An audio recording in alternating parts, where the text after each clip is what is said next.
এই মুহূর্তে যে খবরের দিকে নজর রাখবো, প্রধানমন্ত্রী পদ থেকে ইস্তফা দিলেন জাস্টিন ট্রুডো। কানাডার প্রধানমন্ত্রী পদ থেকে ইস্তফা দিলেন জাস্টিন ট্রুডো। এই নিয়ে কথা বলবো, প্রতিনিধি অঙ্কুর ভট্টাচার্য রয়েছেন আমার সঙ্গে টেলিফোনে।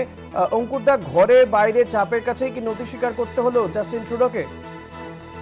হ্যাঁ, এই কথা সঠিকই বলেছো ঋষিকেশ।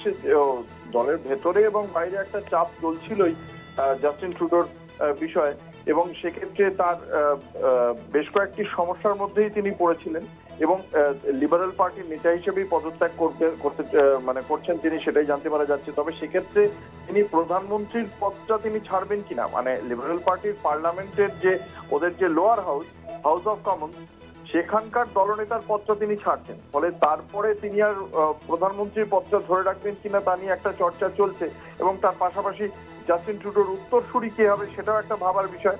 এই বছরেই নির্বাচন রয়েছে জাস্টিন ট্রুডোর। ডোনাল্ড ট্রাম্পের 20শে জানুয়ারি তার শপথ গ্রহণ রয়েছে। ফলে সেই সময় এই এই এদের দুজনের যে সমীকরণ, কানাডার সঙ্গে মার্কিন যুক্তরাষ্ট্রের যে সমীকরণ, সেক্ষেত্রে জাস্টিন ট্রুডো কি করবেন সেটা নিয়ে একটা চর্চা চলছিল।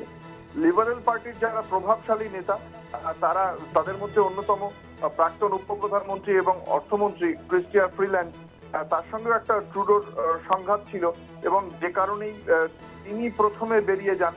তারপরেই এই ট্রুডো ইস্তফা দিচ্ছেন। মনে করা হচ্ছে যে সেক্ষেত্রে ওই ক্রিস্টিয়া ফ্রিল্যান্ডের কারণেও একটা হতে সপ্তাহ তিনেক আগেই তিনি রিজাইন করেছিলেন। এর আগে জাস্টিন ট্রুডো ওই খালিস্তানপন্থী যে নেতা রয়েছে জগমিত সিং এর যে দলটা নিউ ডেমোক্রেটিক পার্টি, তার সমর্থন নিয়েছিল। এই যেহেতু খালিস্তানপন্থী নেতার দলের সমর্থন নিয়েছিল, সেই জন্য একটা সমালোচনার মুখে পড়েছিলেন জাস্টিন ট্রুডো। তার সেই কারণে আবার নয়াদিল্লির সঙ্গে তার সম্পর্কটাও খারাপ হয়েছিল। কানাডা চাইনি, দীর্ঘদিন ধরে কানাডার সঙ্গে আমাদের সুসম্পর্ক, সেক্ষেত্রে কূটনৈতিকভাবেও খানিকটা চাপে পড়েছিল, এবং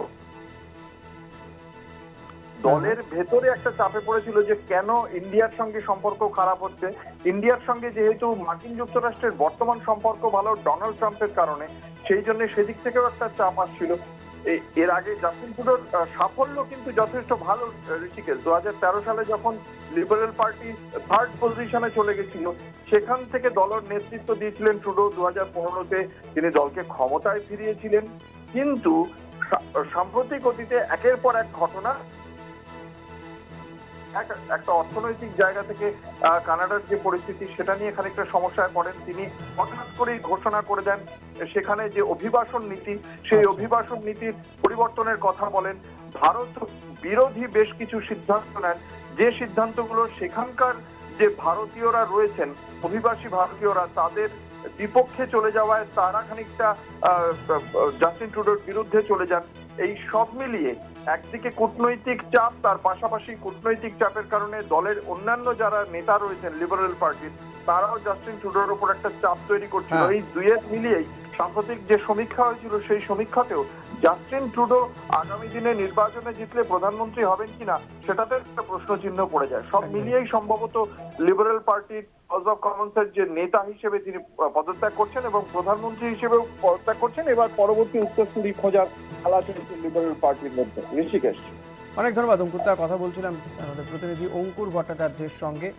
প্রধানমন্ত্রী পদ থেকে ইস্তফা জাস্টিন ট্রুডো। কানাডার প্রধানমন্ত্রী পদ থেকে পদত্যাগ 53 বছর বয়সী এই কানাডিয়ান প্রধানমন্ত্রীর। ঘরে বাইরে চাপের কাছেই নথি স্বীকার বলে মনে করা হচ্ছে।